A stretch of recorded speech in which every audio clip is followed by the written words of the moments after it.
감사드리며 예수님의 이름으로 기도합니다. 아멘. 예, 저희가 그동안 마태복음을 1년 넘게 했습니다. 오늘부터는 갈라디아서입니다. 예, 갈라디아서는 그 유대교회에서 기독교로 나뉘어지게 되는 믿음의 독립 선언서라고들 합니다. 또 갈라디아서는 루터가 가장 좋아하는 책이라고 하지요. 왜 루터가 이 갈라디아서를 좋아했을까? 예, 생각해보니 당시 천주교에서 루터의 종교개혁으로 개신교가 이렇게 시작되지 않았습니까?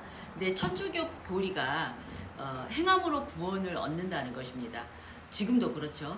근데 그때 당시에 아주 유행했던 게 죽은 사람을 위해서 헌금을 해야 죽은 사람이 비로소 천국에 갈 수 있다고 가르쳤고, 그래서 죽은 가족들을 위해서 헌금을 강요하게 되었고, 또 선행과 구제를 많이 해야 천국에 갈 수 있다는 이 천주교 교리에 맞서는 그 상황 가운데 있었기 때문에 갈라디아서는 오직 그 행위가 아니라 오직 예수를 믿음으로 구원을 받는다는 그 구원의 원리가 자신이 주장하는 그때의 그 상황과 너무나 딱 맞아 떨어진 거예요.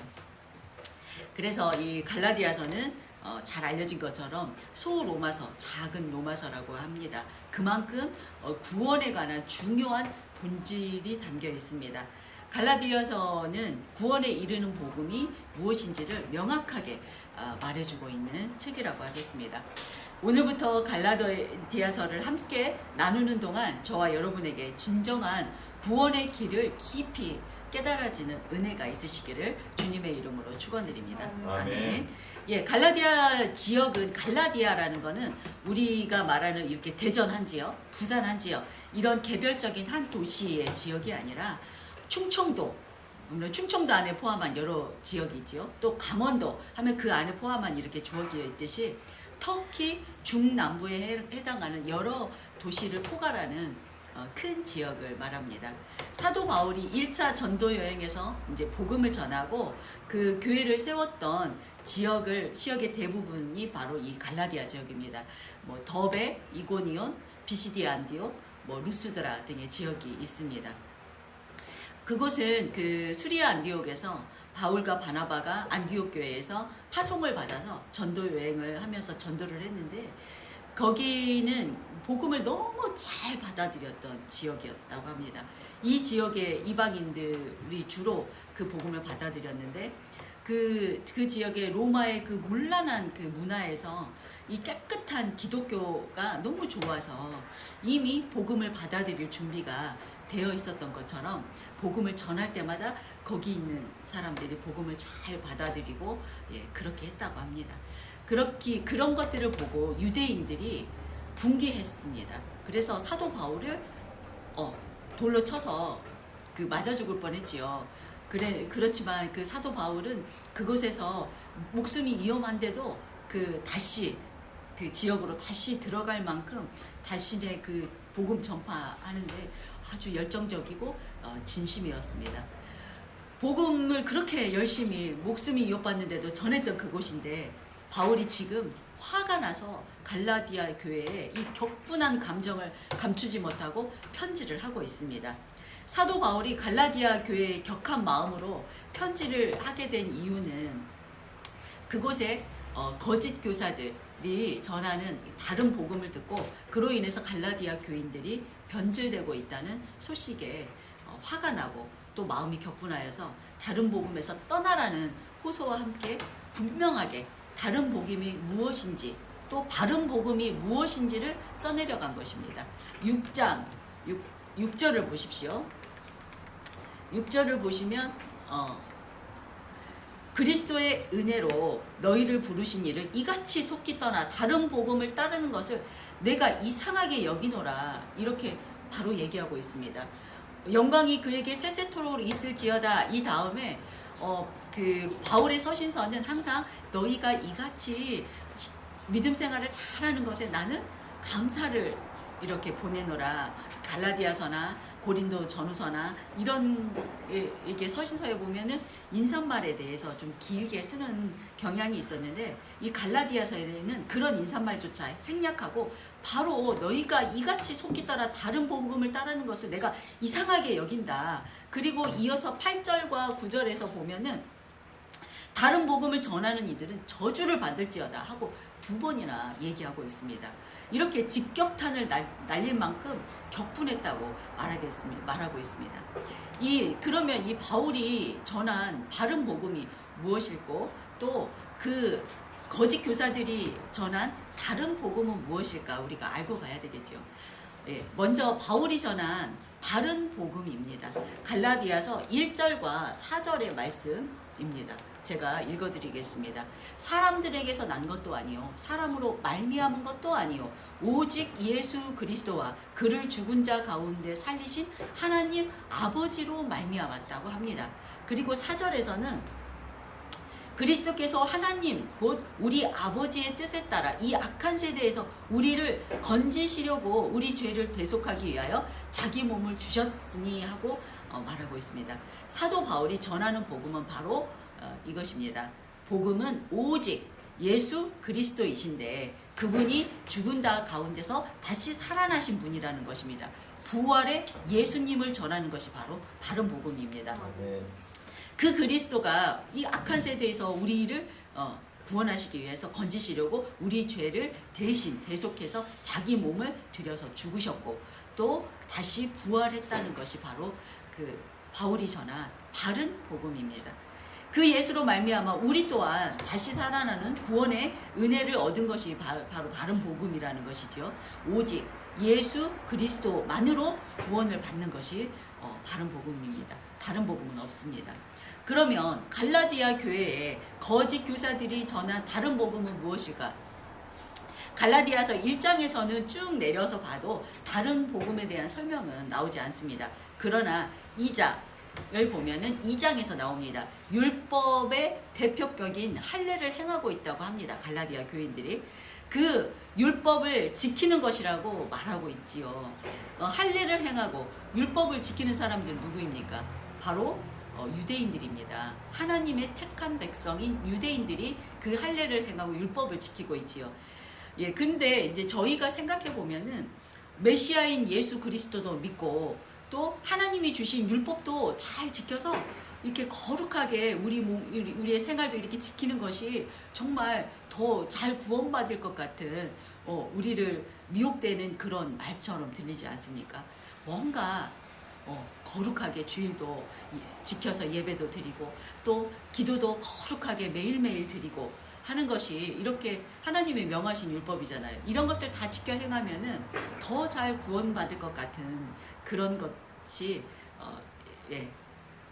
이들을 미혹시켰고 그 갈라디아 교인들은 오직 예수 그리스도보다는 이런 행함도 더 해야 믿을 더 잘 구원받을 것 같다는 생각에 다 넘어가서 지금 할례도 행하고 있고 이런 상황입니다.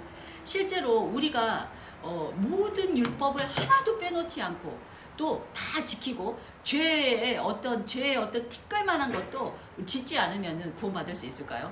구원받을 수 있습니다. 그렇지만은 우리 인간의 한계가 티끌만한 죄나든지 어떤 이 율법을 하나도 빼놓지 않고 다 지킬 수 없다는 것이 문제이기에 예수님이 이 땅에 오셔야만 했습니다.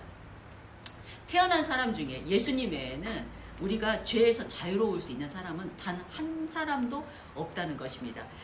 바울이 로마서 3장 10절에서 의인은 없나니 하나도 없으며 이렇게 말한 이유가 본인도 율법을 굉장히 이렇게 열심히 믿는 사람이었지만 본인 자신도 지킬 수 없었기에 너무 잘 아는 것이죠. 만약 한 사람만이라도 그 율법을 다 지켜서 의로 구원을 받은 사람이 우리 역사상, 인간의 역사상 단 한 명이라도 있었다면은 예수님은 이 땅에 오시지 않았어도 됐을 것이고 지금 우리는 예수님으로 인해서 구원을 못 받기 때문에 열심히 율법을 지키며 살려고 노력하고 있었을 것입니다. 그러나 단 한 사람도 그 율법을 완벽하게 지킬 수 없었기에 예수님이 이 땅에 오실 수밖에 없는 이유입니다. 율법은 아무리 지키려고 하여도 죄된 인간인 우리에게는 한계가 있습니다. 예, 우리도 해보지 않습니까? 예수님을 만나고 이제 거룩하게 살아야 되겠다 하고 한두 번 지키려고 하지요. 그렇지만 예, 여러분도 다 경험해 보셨겠지만 우리 마음 속에서부터 올라오는 이 죄는 우리가 어떻게 할 수 없습니다. 우리가 겉으로는 아무리 깨끗한 척 하려고 해도 내 마음 속에서 올라오는 그 죄는 이 경험을 통해서 다 아실 것입니다. 그렇습니다. 바울의 말처럼 율법은 단지 우리가 죄를 깨닫게 하는 몽학 선생일 뿐입니다. 예수님이 오신 후에는, 예수님을 믿은 후에는 율법은 그림자에 불과하다는 것을 알고 있기에 율법에는 능력이 없다는 것을 바울이 말하고 있습니다. 그런데 갈라디아 교인의 문제는 예수 그리스도를 믿고 거기에 더하여서 행함도 있어야 구원을 받을 것이라는 거짓 교사들의 가르침이 갈라디아 사람들에게 설득되어져서 교인들이 변질되고 있다는 것입니다. 예, 근데 그 문제가 그 당시 갈라디아 교인들에게만 있는 것이 아닙니다. 문제는 오늘날 우리 교회 안에서도 이 말이 설득되어지고 그럴듯하게 들린다는 것입니다. 혹시 여러분 중에 구원은 오직 예수님만으로 부족해, 행함이 있어야 돼, 이렇게 생각하는 분이 계신가요? 오직 예수 그리스도를 믿는 믿음으로만으로 구원받는 줄 여러분 믿으시기 바랍니다. 귀가 열려져서 믿어지는 은혜가 있으시기를 주님의 이름으로 축원드립니다. 아멘. 바울이 갈라디아에서 말하고 있는 율법을 경계해야 하는 이유를 우리가 갈라디아에서 1장은 아니지만 다른 곳에 있습니다. 갈라디아에서 5장 2절에서 4절까지의 말씀에 있습니다. 제가 읽어드리겠습니다.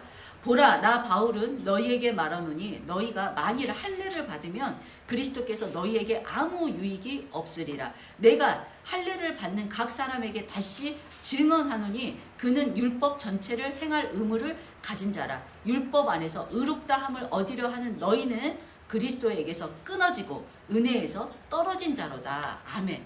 네, 율법의 대표격인 할례를 받는 사람들이 갈라디아 교회에 많이 있습니다. 그 사람들에게 율법을 더하여야만 구원을 얻는다고 한다면은 그들은 다시 자유인에서, 예수를 믿는 자유인에서 율법 아래에 매인바 되어 가지고 그리스도에게서 끊어지게 되고 은혜에서 떨어진 자라고 말하고 있습니다. 은혜에서 떨어지고 그래서 그리스도에게서 끊어진 자라는 것은 무슨 뜻입니까? 영원히 구원받지 못한다는 것입니다. 단지 그냥 할례를 받아가지고 끝나는 것이 아니라 그 율법 아래로 다시 매인바 되면서 은혜 아래서 떨어지고 그리스도에게 끊어지면은 그 영혼들이 다시 구원을 못 받기 때문에 그들이 생명의 길에서 사망의 길로 들어가기 때문에 바울이 지금 이렇게 격분하고 있는 것입니다. 그 사람들을 다 생명의 길로 인도했는데 그 거짓 교사들로 인해서 생명의 구원의 근에서 끊어지기 때문에 거짓 교사들이 저주를 받을 것이라고 이렇게 바울의 피 끓는 호소가 하고 있습니다. 이 호소가 느껴지십니까? 7절에서 9절까지의 말씀에서 우리 바울의 마음이 이해가 되실까요? 다른 복음은 없나니 다만 어떤 사람들이 너희를 교란하여 그리스도의 복음을 변하게 하려 하느니라. 그러나 우리나 혹은 하늘로부터 온 천사라도 우리가 너희에게 전한 복음 외에 다른 복음을 전하면 저주를 받을지어다. 우리가 전에 말하였거니와 내가 지금 다시 말하노니 만일 누구든지 너희가 받은 것 외에 다른 복음을 전하면 저주를 받을 것이다. 아멘. 바울의 마음이 느껴지시지요? 절절하게 전하는 마음이 모든 족속에게 복음을 전하기를 바라는 예수님의 마음이 바로 사도 바울의 마음과 같은 것입니다. 그런데 이런 바울의 마음과는 달리 다른 복음을 전하는 거짓 교사들의 정체는 누구일까요?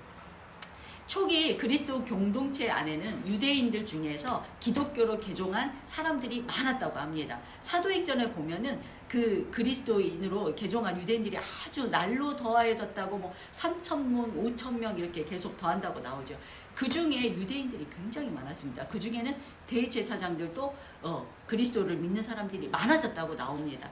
그때 그들은 많이 들었고 그 중에 그 그리스도 초기 공동체 안에 유대적 율법주의자라고도 하고 또는 유대주의자라고 부르는 그 한 그룹이 형성되어 있었다고 합니다. 그들이 처음에는 예수님을 그들이 기다렸던 메시아라고 알고 잘 믿었을지 모르지만 시간이 불과 몇십 년 지나지도 않았는데도 변질되어서 바울이 복음을 전하는 곳마다 따라다니면서 바울이 힘써 전한 복음을 변질시키고 잘못된 길로 인도해서 믿음에서 멀어지게 하는 무리들입니다. 이들은 왜 오직 예수님만으로 구원이 아니라 할례와 같은 율법도 지켜야만 구원에 얻는다는 것으로 이렇게 되돌아갔을까? 저희가 이제 제 나름 생각하기에는 이들은 자신이 믿고 붙들고 믿어왔던 율법과 자신들의 전통에서 완전히 노임받지 못했던 것입니다. 예수님으로 인한 완전한 자유에 머물지 못하고 다시 율법 아래에 매여서 여전히 죄인된 삶을 살고 있는 것입니다. 바울은 6절에서 그리스도의 은혜로 너희가 부르신 이라고 합니다. 그리스도의 은혜로만 우리는 구원을 받을 수 있는데 우리의 구원은 그리스도의 은혜로 된다는 것을 그들은 아마도 깊이 깨닫지 못했을 것이다 이렇게 생각이 됩니다. 또한 예수님과의 어떤 깊은 만남, 깊은 독대로 만나지 못했기 때문에 금세 변질되지 않았을까 하는 생각이 듭니다. 이들 유대주의자들이 말하는 구원은 예수 그리스도 플러스 율법이었습니다. 오직 예수 그리스도의 복음만으로 구원을 받을 수 없고 여기에 하나님의 율법까지 지켜야 구원을 받는다는 것이 이들의 생각이고 또 이들이 갈라디아 교회의 교인들에게 미혹한 것이 바로 이것입니다. 그리고 복음을 전한 바울의 신분을 부정해야 바울이 전한 복음도 함께 부정당하는 것이기 때문에 사도 바울은 진짜 사도가 아니라 가짜 사도다. 사도의 권위를 깎아내리는 것입니다. 그래서 메신저가 가짜이면은 그가 전한 메시지도 가짜로 만들어버리는 전략을 세운 것이지요. 그래서 사도 바울은 사도가 아니다. 12사도는 따로 있고 이 사람은 나중에 자기 스스로 받았다고 하는 이 가짜 사도다. 이렇게 전략을 세워서 사도 바울이 가짜 사도라고 하는 것입니다. 우리가 알고 있는 사도는 누구입니까? 우리는 사전적 의미로 보내심을 받는 자, 어떤 대사격인 것을 우리가 사도라고 하지요. 예수님께 직접 보냄을 받은 사도는 바로 12 제자를 의미하지요. 그럼 바울은 사도가 아닌가 이렇게 생각해 볼 수 있죠. 하지만 사도 바울은 다메섹 도상에서 예수님을 직접 직접 계시를 받았습니다. 그때 아주 하나님을 뜨겁게 만나고 예수님이 직접 찾아와 주셔서 나는 너를 이방인을 위한 그릇으로 보내겠다 하고 직접 말씀했습니다. 그래서 사도 바울은 사도가 맞습니다. 그렇다면 요즘에 신사도주의 이렇게 하면서 요즘은 자신이 하나님께로부터 직접 계시를 받았다고 막 이렇게 하는 사람들이 얼마나 많습니까? 이런 사도들은 사도일까요? 사기꾼일 가능성이 아주 많습니다. 100% 사기꾼입니다. 사도는 1세기에만 존재했다는 것을 아시고 그들이 조금의 능력을 이렇게 나타내고 자신이 사도라고 하는 사람들은 우리는 조심하고 경계해야 합니다. 지금은 말씀으로 복음을 듣게 되고 또 사람들로부터 가르침을 받게 되고 사람들로부터 파송받아서 우리는 이렇게 선교를 나가게 되고 복음을 전하게 되지요. 이들은 사도가 아니라 제자라고 합니다. 개념 정리 잘 하시고 누군가 사도라고 하면서 이렇게 하는 사람들 이단일 가능성이 높습니다. 분별의 은혜가 저와 여러분의 있기를 소망합니다. 아멘. 유대주의자들은 사도 바울이 12 제자가 아니었고 전에는 그리스도인들, 개종한 그리스도인들을 잡으러 다니는 사람이었기 때문에 이 사람은 간첩이라고 합니다. 진정한 그리스도가 아니라 간첩이라고 하고 너희에게 이렇게 쉬운 이렇게 구원을 말하는 건 있을 수 없지 않느냐 이렇게 말하는 것은 사도 바울이 너희에게 인기를 끌기 위한 것이다. 이런 유의 말로 그들에게 이제 이렇게 전했던 것입니다. 그래서 바울은 1절부터 자신의 사도권에 대해서 자세하게 이렇게 증언하고 있습니다. 바울은 단지 자신이 사도라는 것을 변명하기 위해서 하는 것이 아니라 자신의 사도권이 부정되면은 자신의 전한 그 복음도 거짓으로 될 위기 앞에 있기 때문에 진지하게 예수님을 직접 만나서 자신의 경험을 고백하면서 사도권에 대한 정당성을 말하고 있는 것입니다. 자신이 사도라는 것이 확실한 것은 사람들에게서 난 것도 아니요. 예, 그 다음 것 1절에 나온 것이죠. 자신 사람들에게서 난 것도 아니요. 사람들로부터 말미암은 것도 아니다. 나는 오직 예수 그리스도와 그를 죽은 자 가운데 살리신 하나님 아버지로부터 직접 받은 계시로부터 이렇게 사도가 되었다. 예, 이렇게 말하고 있는 것입니다. 그리고 이어서 13절에 보시면은 13절부터 보시면은 13절에는부터 자신의 부르심 이후의 경험을 자세하게 고백하고 있습니다. 바울은 다 아시는 것처럼 예, 사도행전에 나와 있지요. 그 스데반을 죽이는데 앞장섰던 사람입니다. 그리고 그 이후에 바로 이어서 그리스도인들의 집까지 가가보 찾아다니면서 잡아들이는데 열심히 했던 사람입니다. 그리고 이어서 대제사장에게 이 공식적인 공문을 받아서 다메섹에 있는 그리스도인들을 잡으러 가기 위해서 다메섹으로 가는 그 도상에서 길 위에서 갑자기 환상 중에 예수님이 찾아오셔서 사울을 만나 주시게 된 것이죠. 아냐니아가 안수하고 기도를 해서 그에게서 이방인을 위한 복음을 전하기 위한 그릇으로 택함 받았다는 것을 이렇게 확증을 받고 또 바로 곧바로 아라비아 강야로 떠나서 3년 동안 하나님과의 독대의 시간을 갖습니다. 그래서 하나님으로부터 직접 계시를 받았다고 고백하고 있습니다.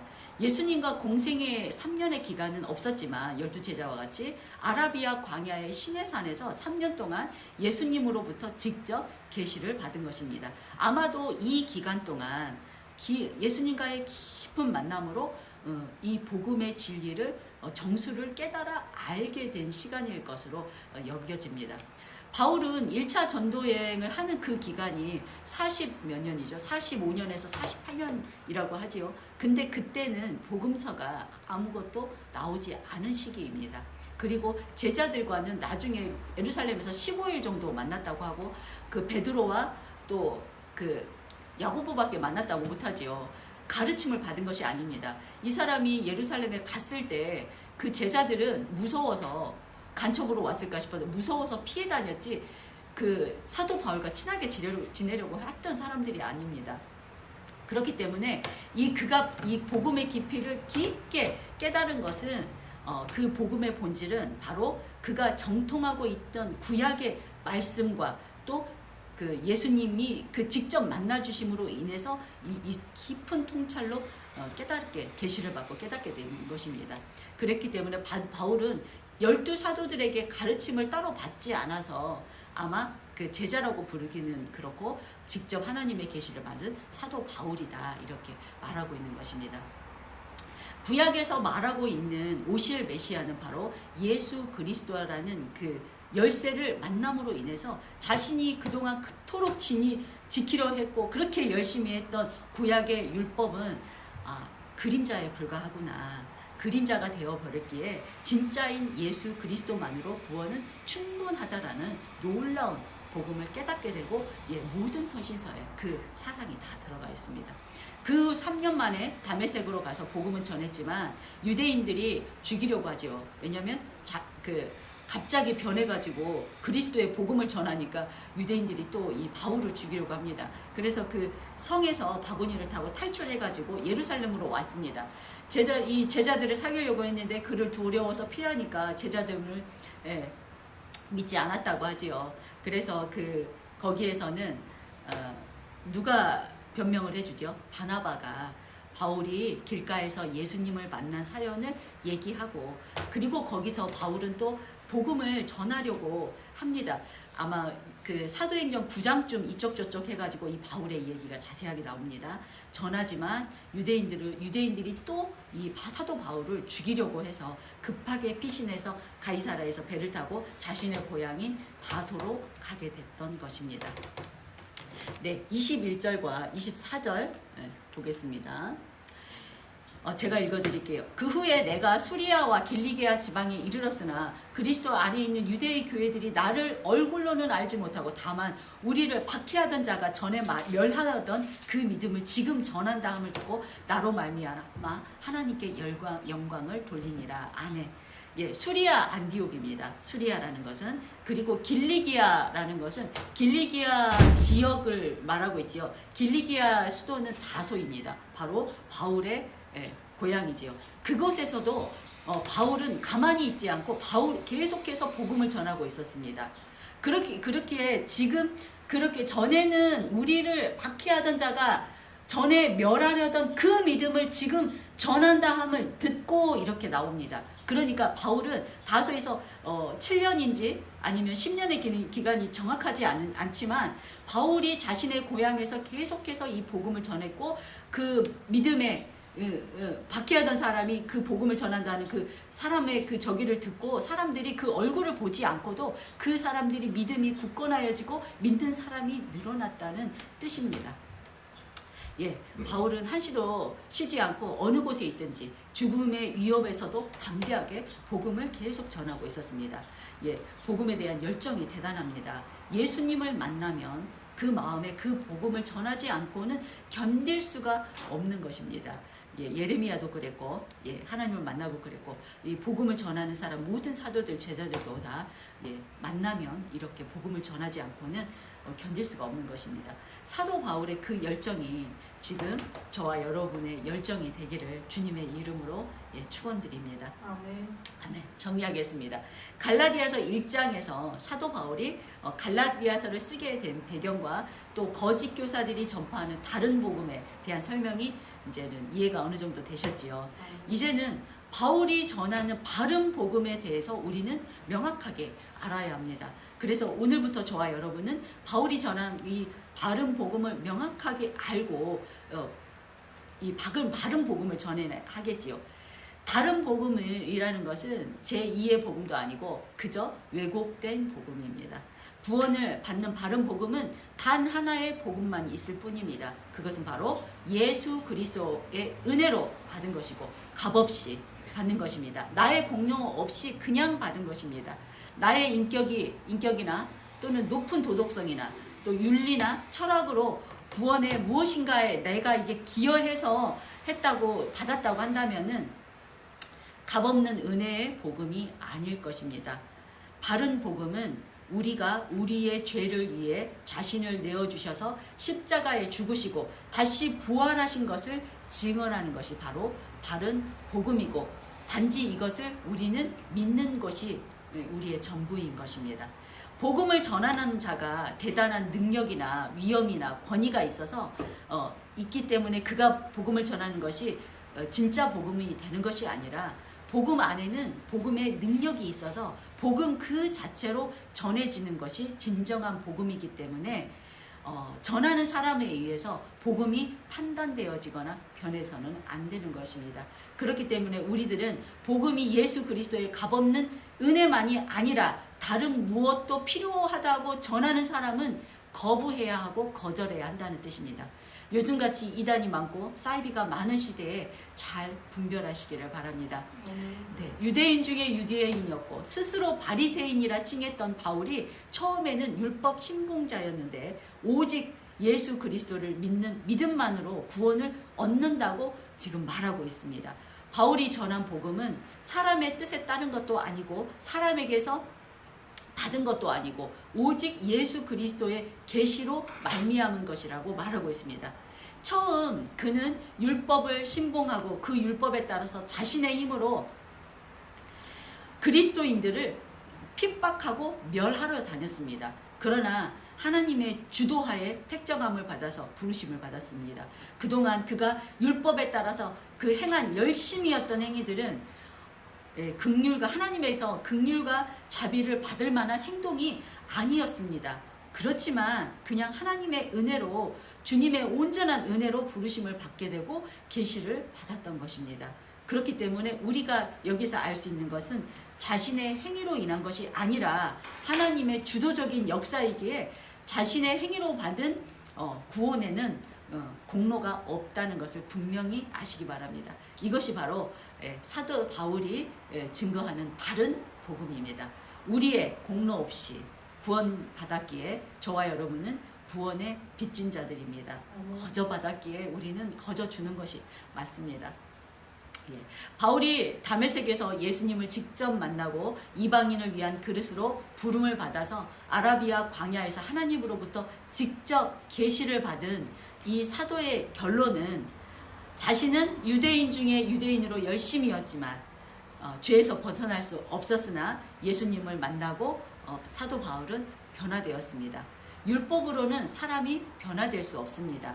오직 예수님만이 사람을 변하게 합니다. 그는 바른 복음을 알게 되었고 그 복음이 그 안에서 능력이 되었습니다.